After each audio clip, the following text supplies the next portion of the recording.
Well, hello, everybody, and good afternoon or good morning, depending on where you are in the country. My name is Garrett Schmidt, and I am the managing editor for VBC Exhibit Hall. And I'd like to welcome you to today's live webinar hosted by AaNeel, and it is titled Leveraging Technology to Assist with Provider Engagement. And this is I think you're going to find that this is a very interesting topic with a lot of good practicals, and it's an important subject for sure. So very excited to hear from our speakers today, who I'll introduce momentarily. A few items of note before we get started, just some housekeeping items. Everyone's joined today in listen-only mode, so you don't need to worry about muting your microphone. That's been done for you. Also, during the webinar, we are going to have a chance for some Q&A. So if you have a question at any time, go ahead and submit that using your control module. Each of you has a little control module, and there's a place for questions, specifically questions on there, which is different than the chat. But go ahead and drop it in, and we're going to get to as many as we can during the Q&A at the end. If we don't get to yours for some reason, someone will reach out to you through email afterwards. So go ahead, and even if we're wrapping up at the very last minute, go ahead and drop your question in there. And then finally, the session today is being recorded. So what's going to happen is when we're done, someone is going to, or one of us will send you an email, and you'll receive a link to where you can see the recording and review that, and also download the slides. And we hope that if you'd like to share this with colleagues or rewatch it yourself, feel free to do so. And finally, I wanted to introduce briefly our speakers today. We have with us Ms. Maria Nicole, and she is the VP of Business Development. And we have Kelly Hitty, and she is the VP of Strategic Growth, both with AaNeel. And they will be our guides today, so welcome. All right, thank you so much, Garrett, and thank you for joining us today for the Leveraging Technology to Assist with Provider Engagement, which is sponsored by VBC Exhibit Hall.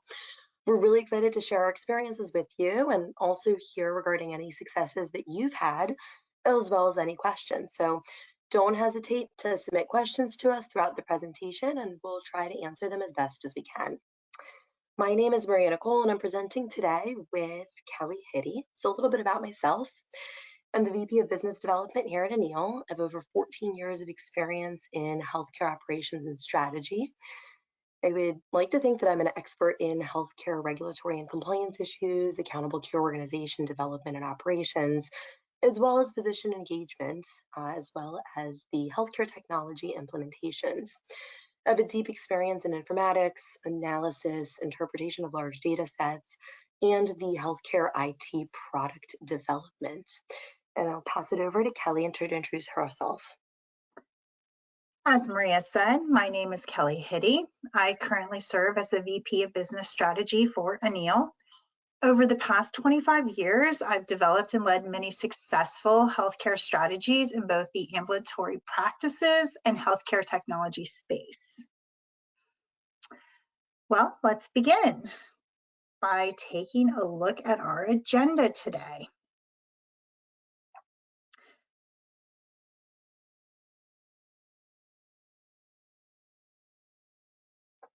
Great.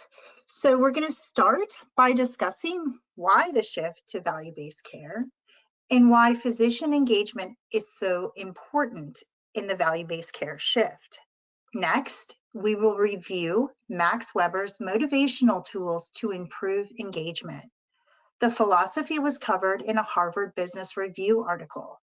What we've done is identify how technology can assist with the physician engagement principles covered. We will specifically discuss how to leverage technology to assist the success of each principle.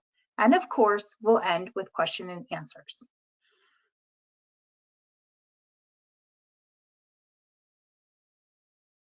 All right, let's go ahead and dive in then. So why are we discussing the shift to value? Well, first and foremost, the fee-for-service system is completely actuarially unsustainable. Since the 1960s, the U.S. national healthcare expenditure growth rate has continued to outpace the economic growth rates. According to the National Health Expenditures data provided by CMS, Between 2008 and 2015, expenditures for the National Insurance Trust Fund have exceeded the economic growth rate each year. The shifting demographics in the US really help to explain these expenditures. As baby boomers continue to age, expenditures continue to rise. By 2030, the last of the baby boomers, which is expected to be about 20% of Americans, are going to be over 65, with 8.7 million people that are going to be over 85 and older. Now, with this fact in mind, CMS has come out and said that they want to have close to 100% tied to VBC or value-based care contracts by 2030. And with that, Garrett, can we start our first poll? Yeah, we're going to have a number of polls today, keep you on your toes. And the first one I'm going to bring up here, and you're going to see it on your screen, is what is your average physician tenure? And this is a select one. So, and this is anonymous, of course, but and we're going to show the results, but it'll give you a chance also to see where you stack among your colleagues. So we'll give folks just another few seconds to answer. Again, less than 2 years, 2 to 5 years, over 5 years, should be an S on the end of that, over 10 years. And I think most of the results have come in, so I'm going to shut it down here. And some more results, and then we'll show those here. Okay, I'm going to shut it down in 5, 4, 3, 2, and 1. All right, and I'm going to share those results. Are you guys able to see the results? Yes, we are. Wow, those are very interesting. Thank you, Garrett.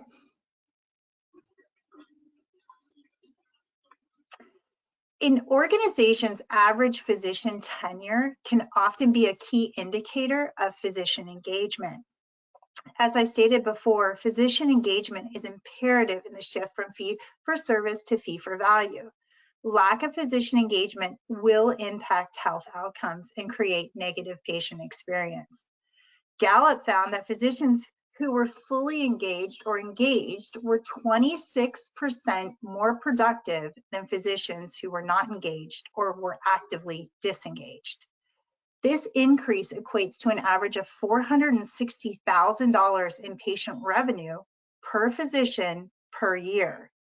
In other words, the health system could improve its bottom line by nearly $500,000 a year each time it successfully engages one of its less engaged physicians. Physician burnout remains a leading cause of the lack of engagement. An AMA report in 2021 found that 63% of American healthcare providers reported feeling symptoms of burnout. The results of this report was an increase of 20% from 2014. Many providers reported that regulatory and reimbursement restraints inhibited their ability to practice medicine. The amount of time spent on paperwork continues to disconnect doctors from their patients, potentially compromising the patient care. Private practice providers continue to voice concerns about the increased administrative hassles and overwhelming overhead, resulting in more physicians leaving medicine altogether or choosing to look for alternative ways to practice medicine in a less cumbersome way. When physicians feel frustrated and inhibited, their medical practice, both patient care and revenue, will suffer.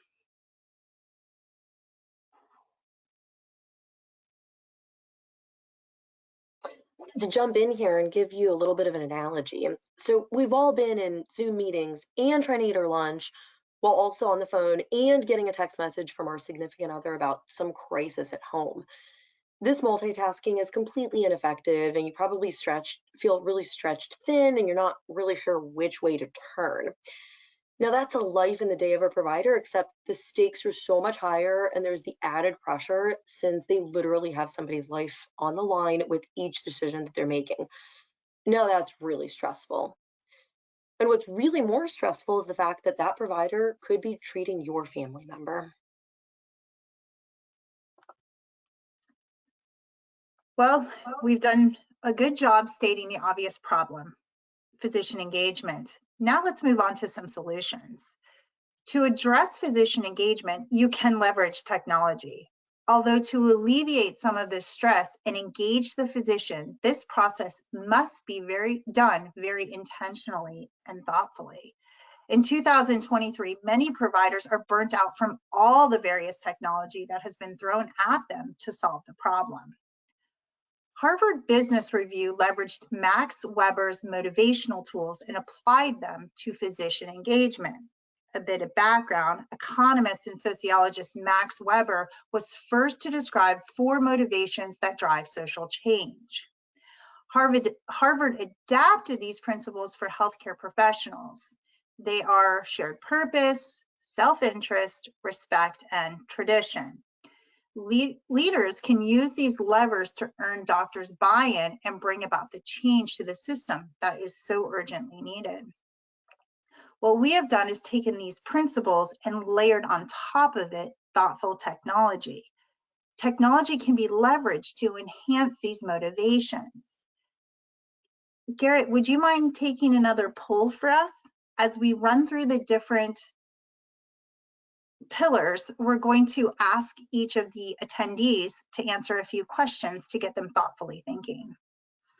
Yeah, okay, great. Next question here is, how do you measure improved patient outcomes? And this is a select all that apply. Again, these are anonymous, but we'll share the results with you here momentarily. So go ahead and select all that apply to you. Annual quality measures, reporting programs, HEDIS, ACQM, web interface, that kind of thing, utilization reports, patient satisfaction survey, or we aren't, or other. And again, these are, don't be ashamed if it's we aren't. Again, these are going to be anonymous, and we'll show the results here soon. Okay, and we're going to got still some results coming in, so we're going to give it maybe another 10 seconds or so.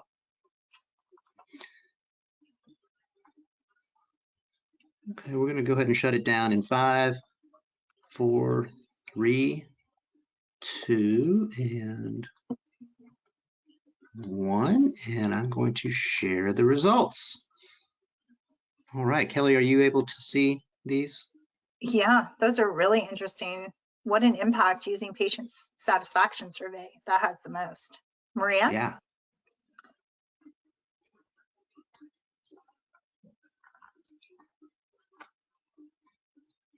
All right. Maria, are you able to? Okay. Yeah, if you could just end the poll real quick. All right.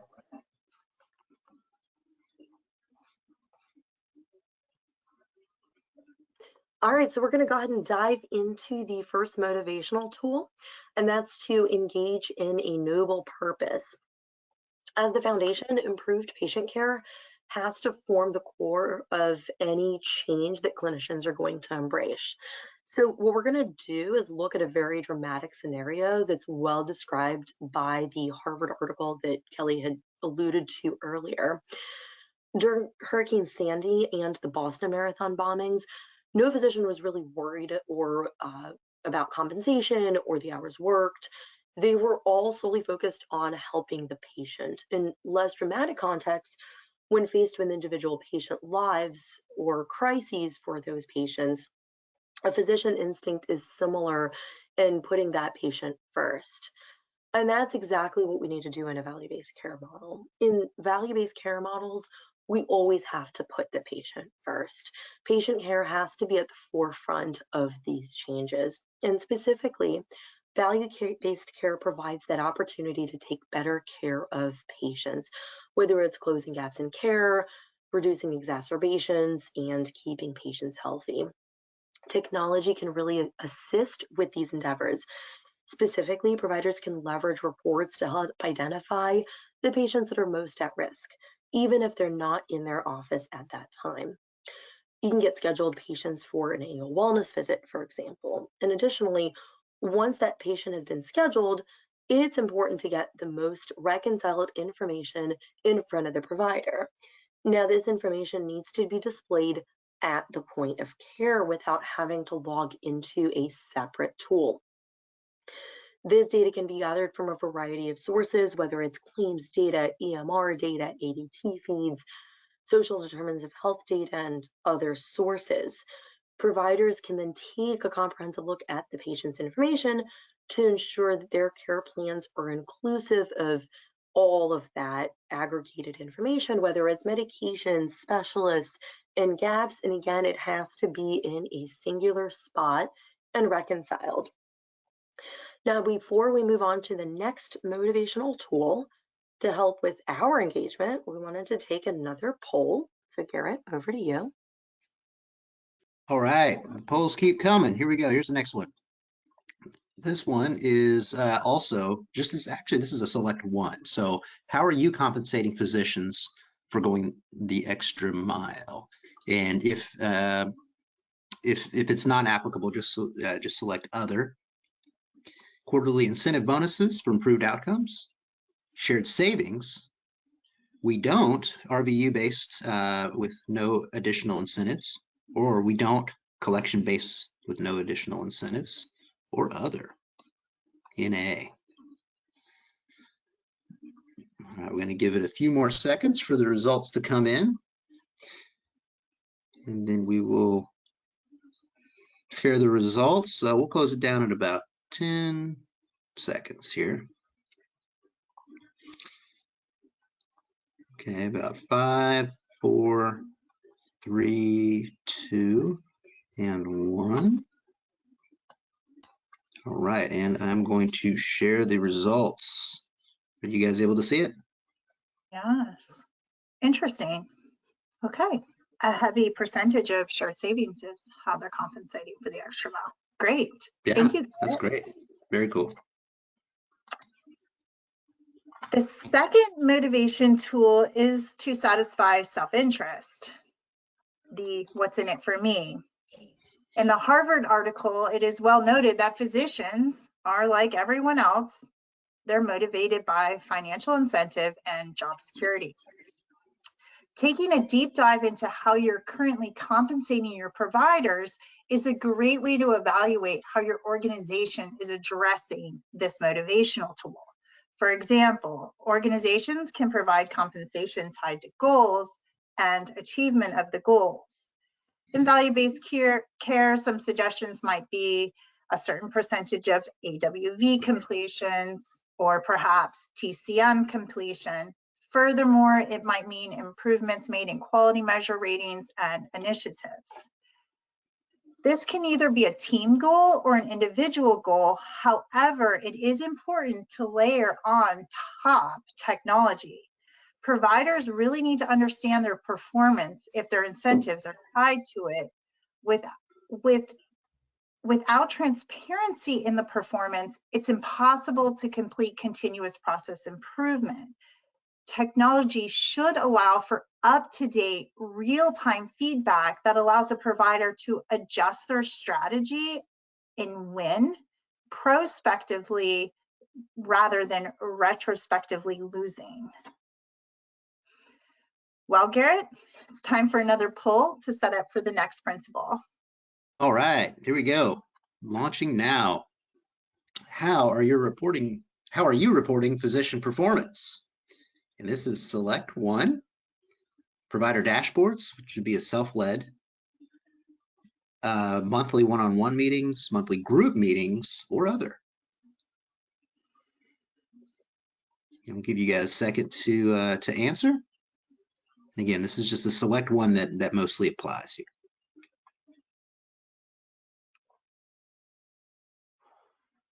Okay, and I think most of the results have come in, so we're going to shut it down in about 10 seconds here. Right, closing down in 5, 4, 3, 2, and 1. All right, I'm going to share the results here. Okay, Kelly and Maria, are you able to see it?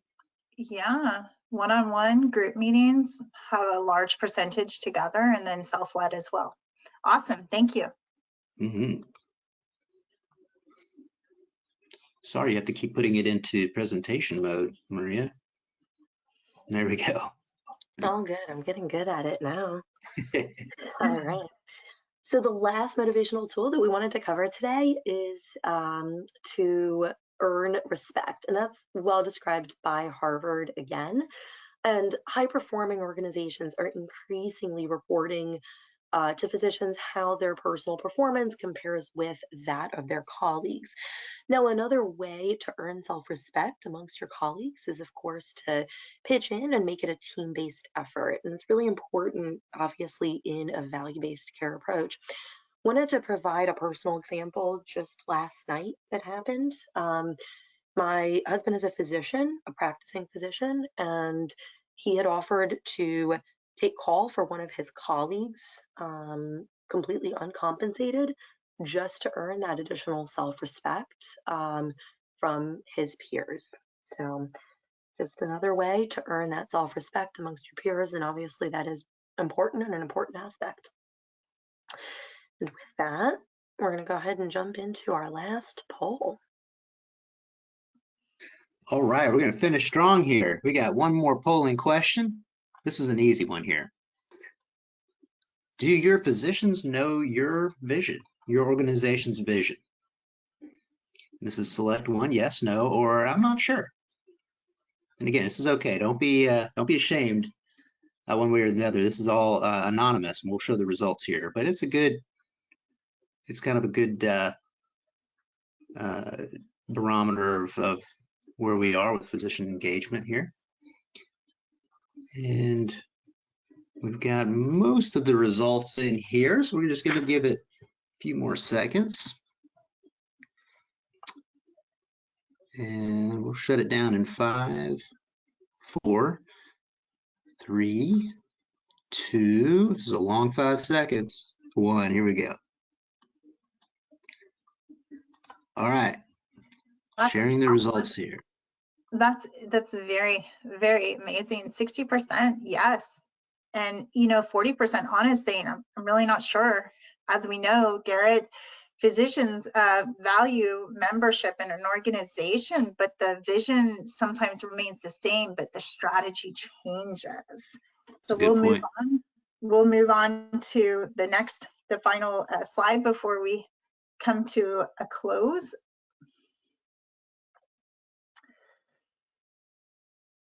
So embracing that tradition, like we just spoke about, is super important.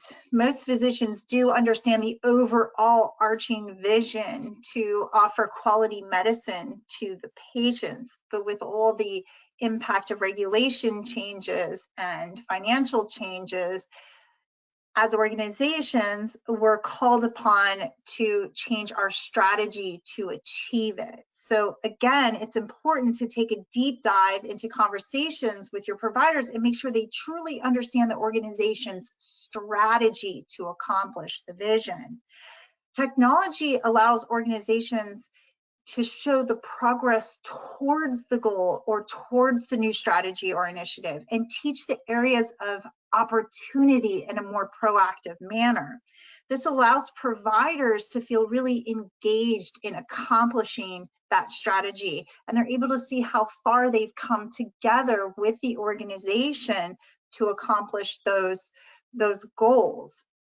They always say being able to see how far you come brings a team together to triumph and win.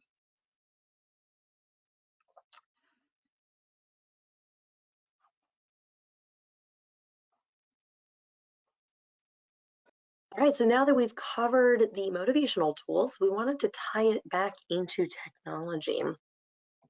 So first, it's going to be important to develop the dashboards that contain really limited, easy to use, actionable data.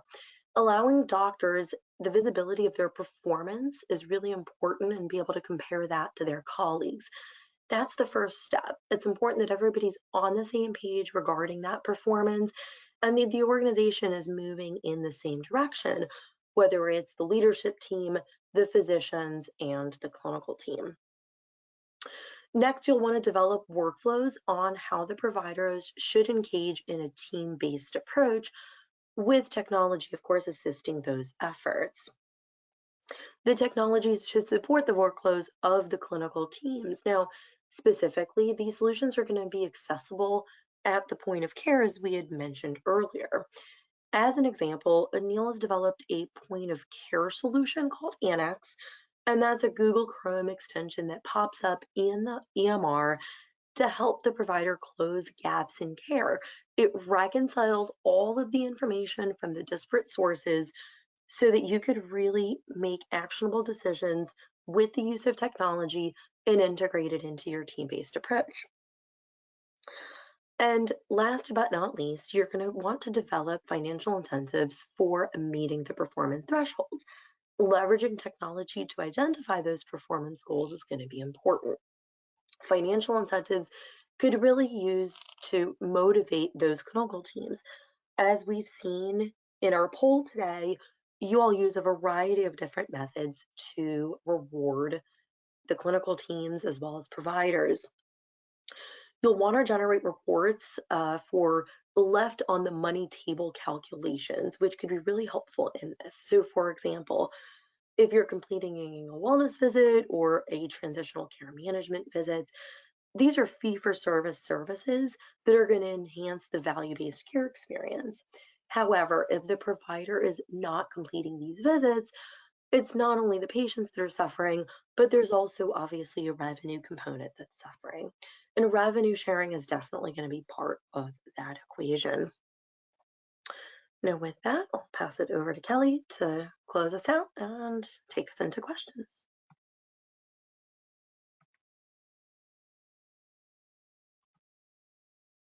Okay.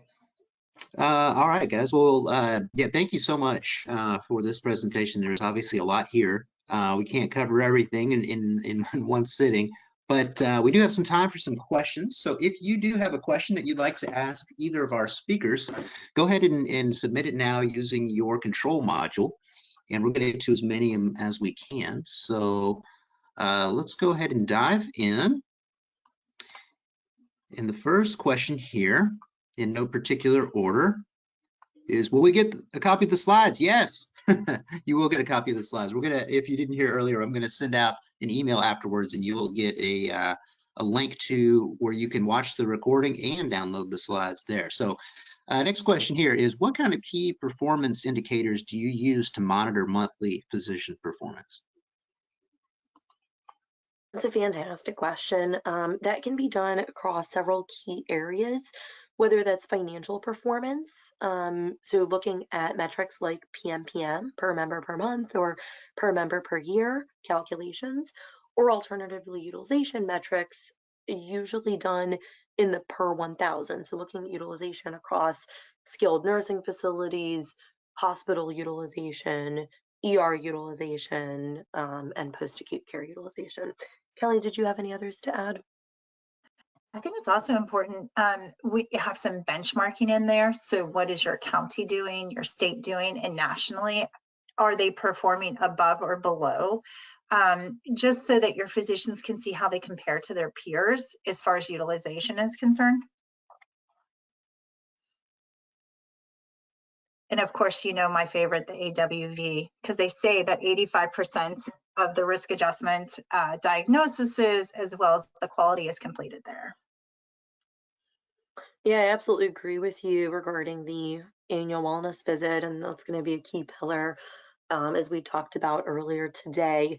And of course, there's a fee-for-service component to it as well. So, you know, you can revenue share with that. I want to add that transitional care management visits are also another really good avenue there as well. Again, providing additional incentives financially, as well as reducing those readmissions. Awesome. Hopefully. Okay, great. I'm sorry, Kelly, did you have something else you I were was going just to going add? to say, hopefully we answered that question to satisfaction. Yeah, no, that's great. Okay, next question here is what kind of models have you seen used in value-based care contracts to incentivize providers to improve performance? I'll dive into that one first.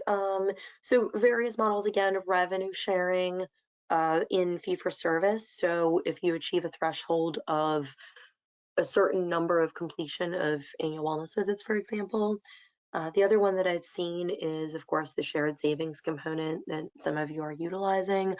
And then the third popular one is ensuring that you're meeting certain thresholds before, for example, any shared savings calculations get distributed. So, in other words, you're looking at quality measure implementations and whether you're meeting those thresholds before any shared savings get distributed.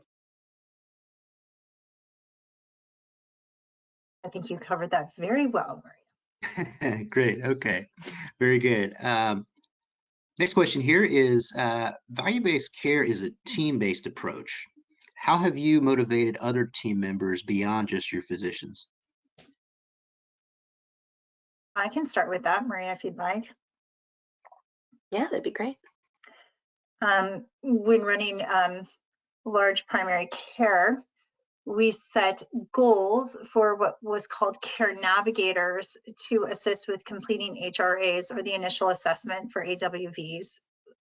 We also had the care navigators watching the hospital census and making sure to make contact and relationship with patients that were considered high risk, so that we would know their family member would actually contact us to let us know they were in the hospital or going to the hospital prior to the admission.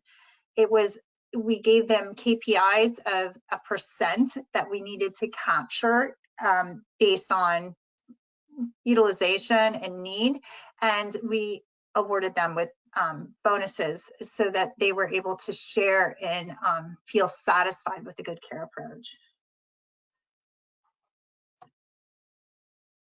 Yeah, that's great, Okay. Kelly.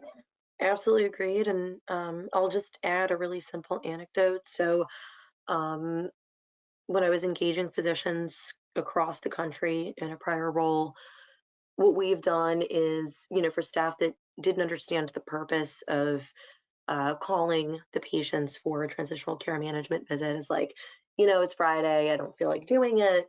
What we said is, you know that if it was your family member, you would definitely want them to get that call, and something clicked, and they started really appreciating their role.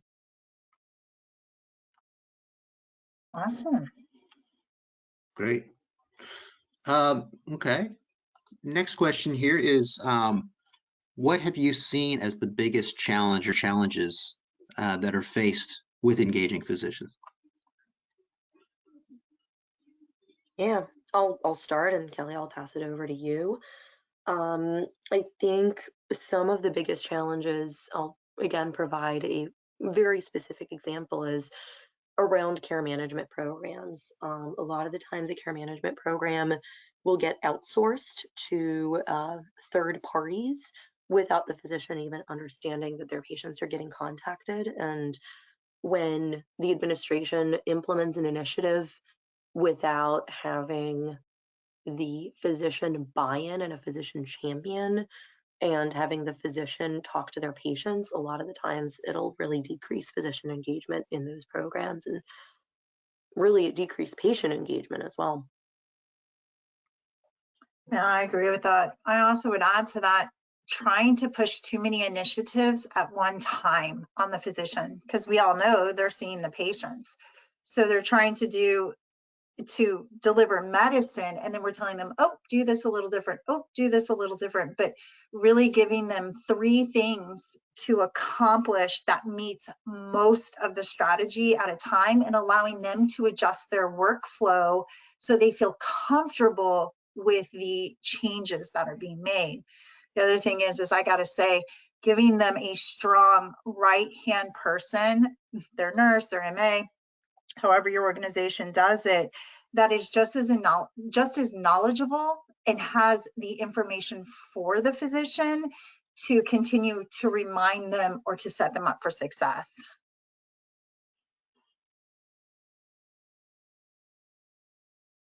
Okay. Yeah, great. Here's another question that is kind of interesting here. Physicians are typically competitive by nature. Do you find that programs that offer comparative measures where the physicians are able to rate themselves against each other are more helpful or harmful? I can start, Great Maria. question. Yeah, go ahead. I've seen it go both ways. Hmm. There are some physicians that do not prefer to be ranked against their colleagues. I mean, I'm just going to say that because in their mind, maybe their patients are more ill or their patients are different. I have found that if you allow them to suggest what they want to be compared upon, like to have an agreement versus it being done in a silo, it can be very effective, but they should have a voice on how they're being compared. Absolutely agree, Kelly. The other thing that I wanted to add is I think it really depends on the group of physicians. So if there's really good camaraderie and that team spirit within that organization. So, for example, in a accountable care organization where it was independent primary care physicians that were all friends with each other, um, showing that performance was extremely helpful. Now, in organizations that might not have that case and perhaps are employed by the hospital system, that might not be the best strategy. So I've seen it go both ways as well.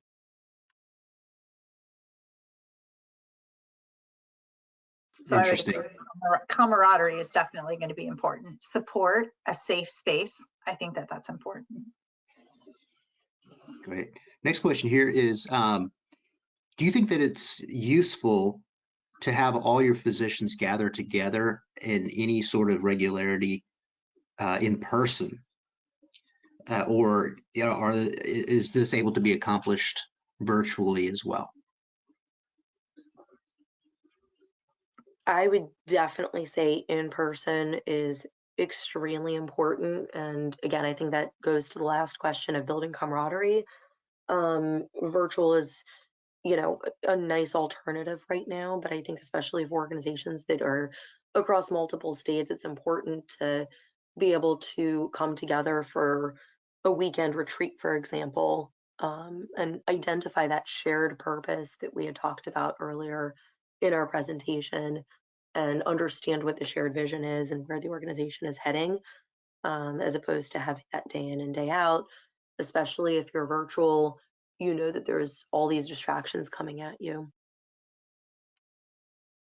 I agree with you, Maria. I also think the in-person allows for a trust relationship to be built amongst colleagues, like to build respect, right? That they take the other physician's opinion with more weight because they respect that person. I mean, relationships is what drives most successful endeavors.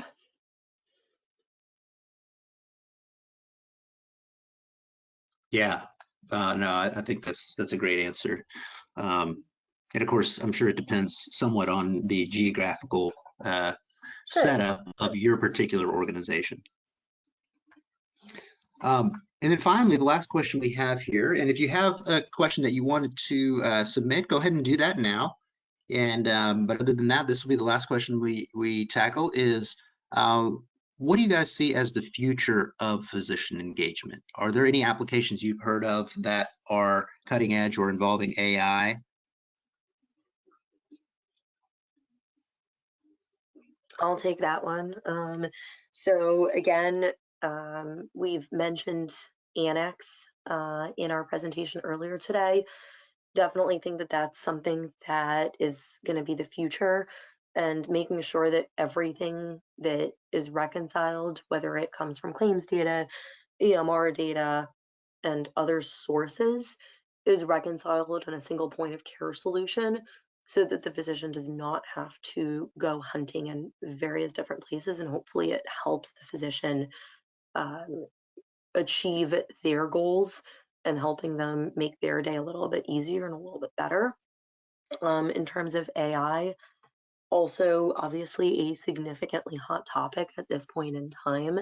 And hopefully AI can also assist the physician in helping to make their day a little bit easier as multiple sources of data are coming at them, and you've got to prioritize which patients to take care of.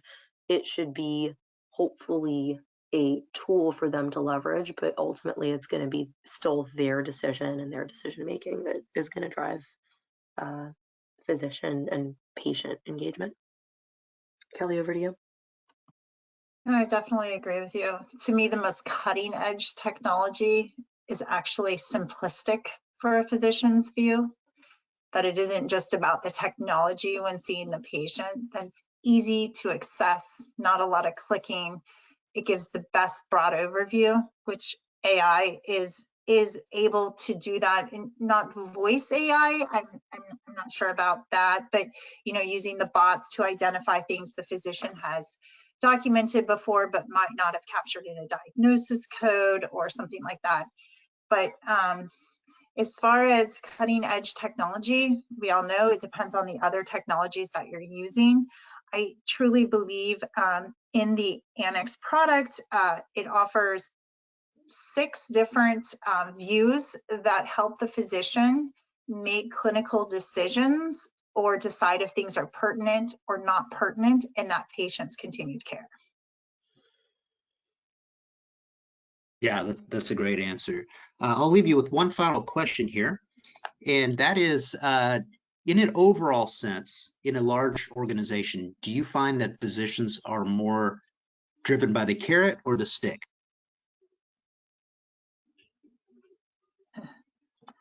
I definitely think that question, I think that's physician driven. I think even in large organizations, there's still pockets or pods, depending on the camaraderie that has been built or the culture that has been built. I believe depending on the situation, it's the stick, and depending on the other situation, it's the carrot. Their buy-in and their passion for medicine and delivering patient care is going to make that determination. Yeah, and just to add, it depends how large the carrot is and how large the stick is. Right. That is a good point. I'm sure that would make a difference for all of us, right? Well, very good. Well, thank you both so much. That's all the time we have, unfortunately, for questions today. Again, if you do have a question that you'd like to submit, go ahead and do that as we're wrapping up, and someone will reach out to you via email afterwards. As we close out, I'd like to encourage you all to head over to vbcexhibithall.com and check out the AaNeel virtual exhibit booth there. And there's a lot of really cool tools and resources there that you can read up on them and see what they're doing in the value-based care space. They have a lot of really great solutions. I've had a chance to work with them in the past, and I would highly encourage you to look into what they're doing. And then finally, if you'd like to reach out to them directly, this last slide will have their contact information on it. And feel free to either reach out to them or I'm happy to facilitate an introduction for you as well if you wanted to just reach out to me also, and I'm happy to put you in touch with either of our speakers today or the AaNeel team. So with that, I want to thank you all. Let's see, there we go, there's that last slide. With that, I wanted to thank you both, Kelly and Maria, again for the presentation today. This was very useful and meaningful. I know I got a lot out of it. Hope that you all did as well. Thank you so much for joining us, and we will see you on the next one. Yeah, thank you for having us, Garrett. It was a lot of fun. Thank you. All right, bye-bye now.